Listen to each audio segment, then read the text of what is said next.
नमस्कार. आज दह्याची कढी कशी बनवायची ते मी तुम्हाला दाखवणार आहे. हे मी एवढं दही घेतलेलं आहे. हे असं फेटून घेतलेलं आहे बघा.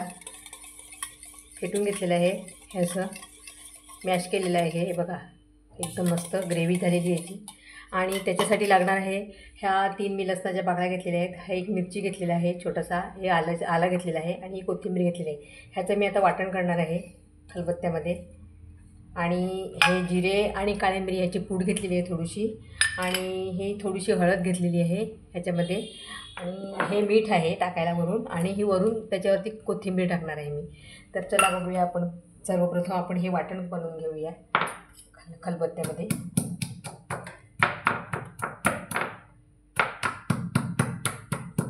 माझ्या पद्धतीने मी दह्याची कढी कशी बनवते ते तुम्हाला मी दाखवते.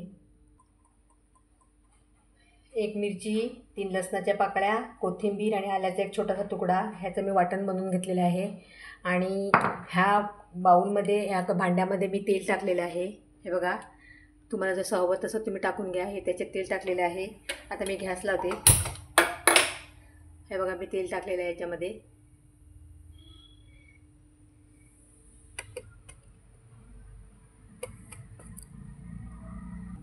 तेल आपलं तापलेलं आहे. त्याच्यामध्ये हा कढीपत्ता टाकते पहिला. त्याच्यानंतर हे मी वाटण जे बनवलेलं आहे ते टाकते.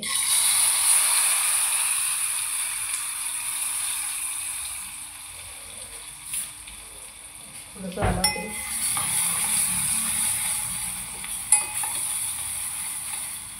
त्याच्यानंतर ही थोडीशी हळद टाकते, अर्धा चमचा बारीक. त्याच्यानंतर ही जिरे आणि काळ्या मिरीची पूड आहे ती टाकते पावडर. त्याच्यानंतर चवीनुसार मीठ टाकते.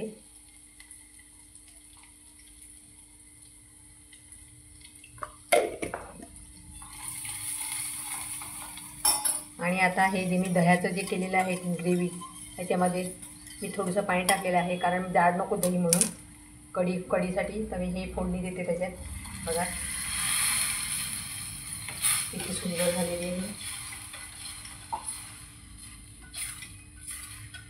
बघा, वरून मी ही त्याच्यावर कोथिंबीर टाकते. किती सुंदर कढी झालेली आहे दह्याची. बघा तुम्ही पण बघा. आणि ही कशावर आपण चपाती, भाकरी किंवा भात जी जेवताना घेतली तरी फार सुंदर ही कढी. सुंदर कढी झालेली आहे बघा. कलर पण खूप सुंदर आलेला आहे बघा. तुम्हाला जसं हवं तसं. मला थोडी मी जाड पाहिजे म्हणून थोडी जाडच ठेवली आहे. जर तुम्हाला याच्यापेक्षा पातळ पाहिजे असेल तर तुम्ही पाणी पण टाकू शकतात.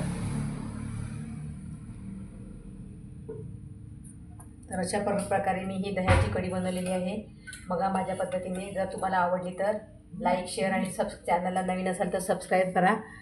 नक्की बनवून बघा तुम्ही पण. आणि मला कमेंटमध्ये सांगा बघा. दह्याची कढी, झटपट होणारी दह्याची कढी.